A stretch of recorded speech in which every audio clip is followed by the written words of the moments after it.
I'm delighted to be here with you again. It's Mensah Oteh, and welcome. I'm going to be talking to you about investing in property or real estate.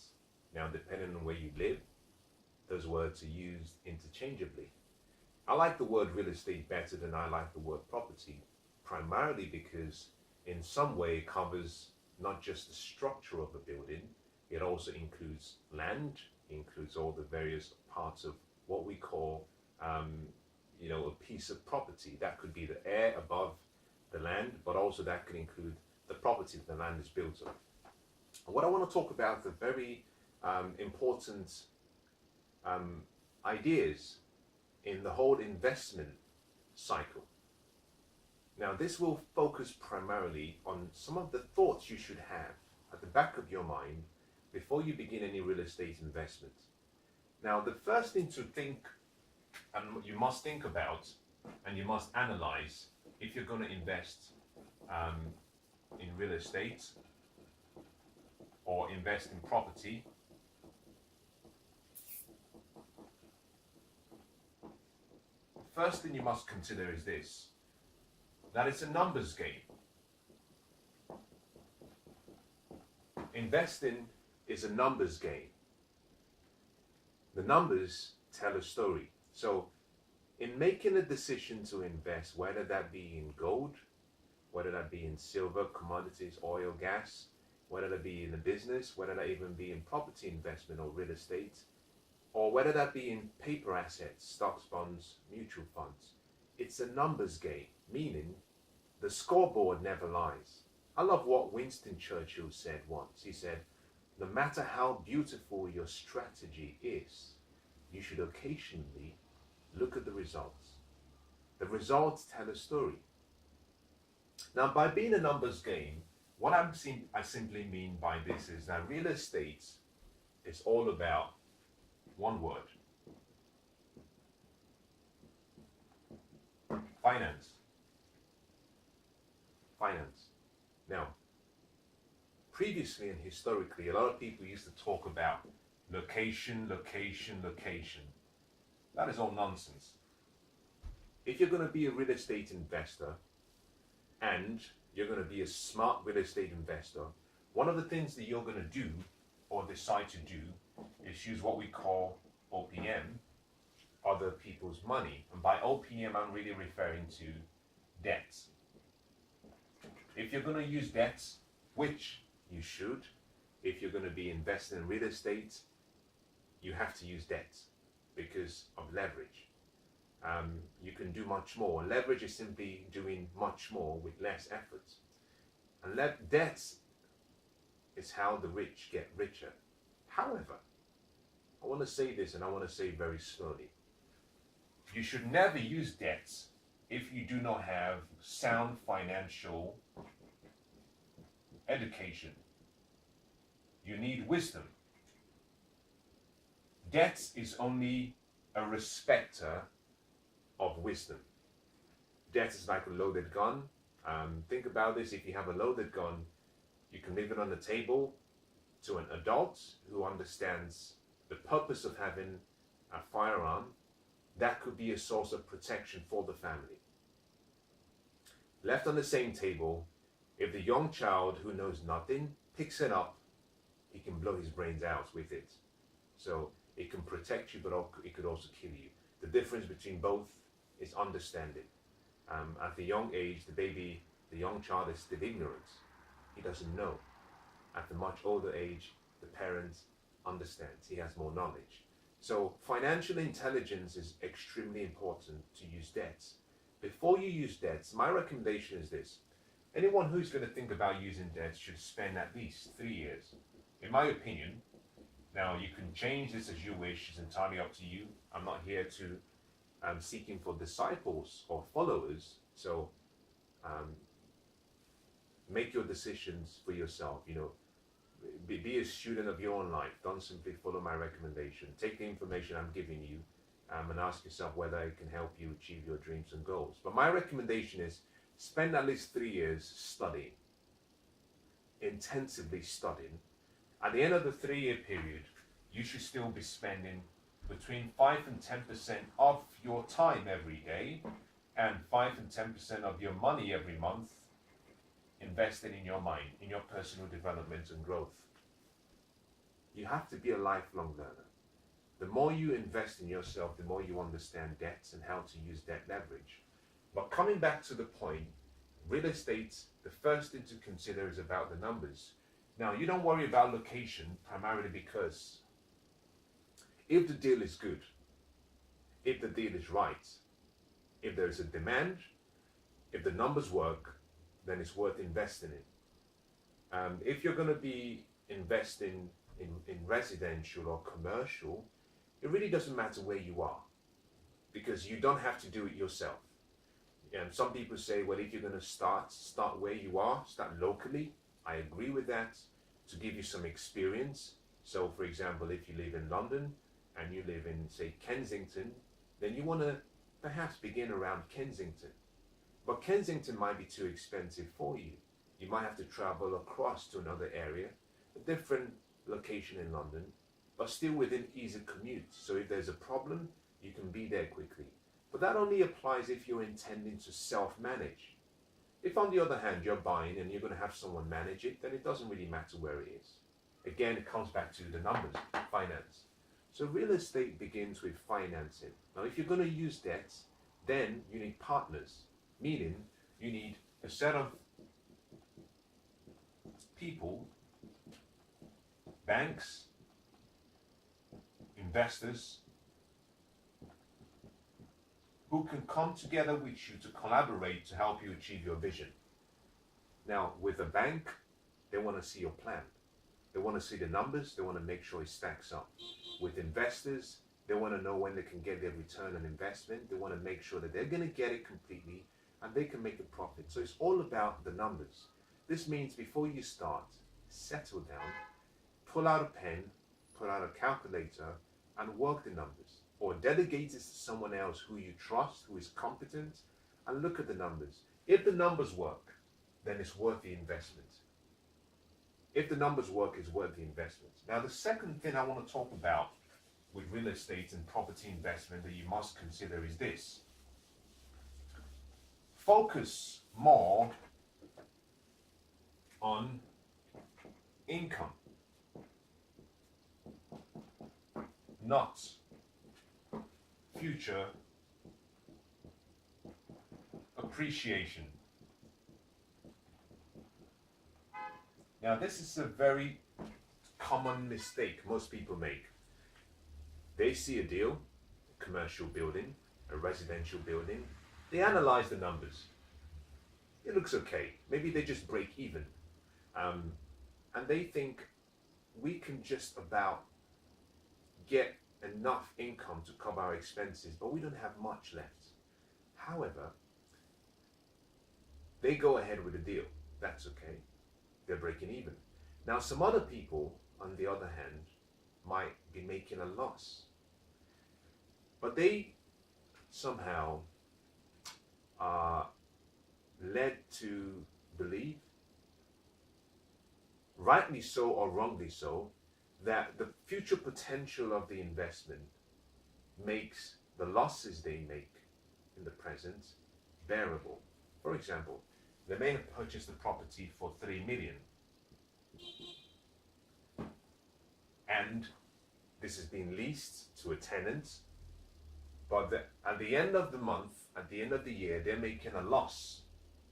Let's say it's an annual loss of, say, £75,000. Now, £75,000, you might say is not a lot because every month it means they're roughly making a loss of about 6,400. They might say, this is a big company, this is a big individual, they might say, we can survive. They might make that decision based on the fact that they believe that the value of the property that they bought for 3 million in about 3.5 years will be worth about 10 million. Now, there's a problem with this. The problem with this is you're dealing with a future event that hasn't happened. You're relying on opinions. Now, one of the things we know about history is that we don't learn from history. History is there to serve as a guide. And yes, you might look back at the last 5-10 years, You might look at the analysts and their recommendations of what might happen in the next 3.5 years, but these are all opinions because you're dealing with things that have not happened. To be a good real estate investor, you must focus on dealing with facts, not opinions. So you want to focus on income, meaning that you must ensure that the lease you generate by leasing the building or letting the building is enough to cover your expenses until such a time and beyond that time when you believe that it will appreciate. Now, everyone investing in real estate knows very well that appreciation is what they want, primarily because, for example, if you invested in this same property and it's worth 3 million, if in 10 years it goes up to 10 million, then you can go back to the bank and the bank will be willing to give you 75% of the difference between the new appraisal and the debt you have. In this case, we would say 3 million. Keep it at 3 million. So in this case, the bank is saying, we're going to give you 75% of 7 million, which could be roughly about 4 million.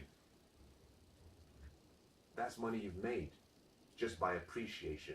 You can take that 4 million, you can go find another deal based on a loan to value ratio of about 25 to 75.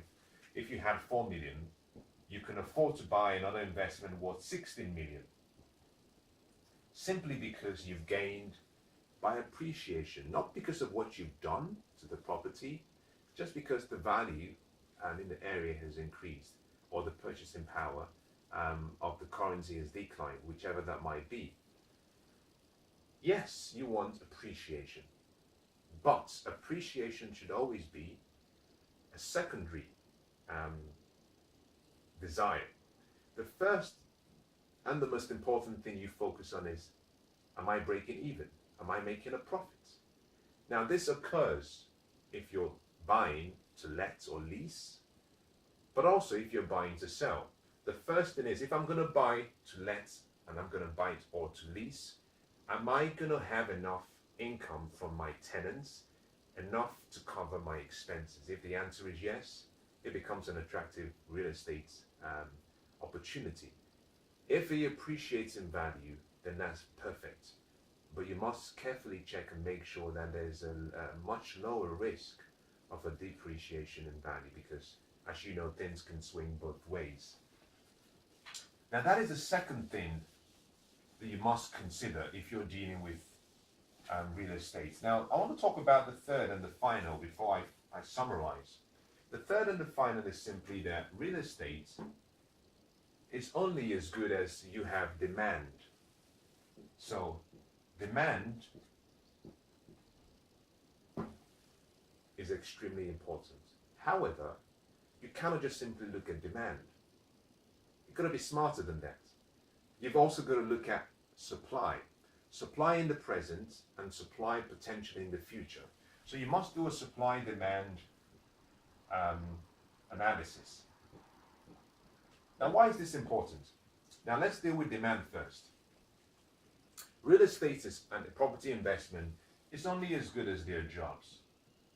And it's only as good as there's education, schools. Now, I focus more on jobs. Why? Because if there are jobs, if it's a commercial area, you're going to have a lot of businesses. People are going to be growing their business, and then you would have employees and companies that are trying to grow. So once there is the demand, it means that there's a need for space to trade. If there are jobs, then automatically there's a requirement for people, meaning there's also a requirement for where people can rest in what they might call home. So jobs go together with, the demand for shelter. Now, the second reason is education. One of the very great places to invest, in addition to investing in an area where there are jobs, is in an area where there is, in many cases, higher education, schools. Reason being, if you take a university, for example, that has a yearly turnaround rate, the demand is consistent. If it's a great school, what you have is every year you have thousands of people coming to that location, meaning the demand would always be there. At the end of the year, you have a new group. It's like a cycle.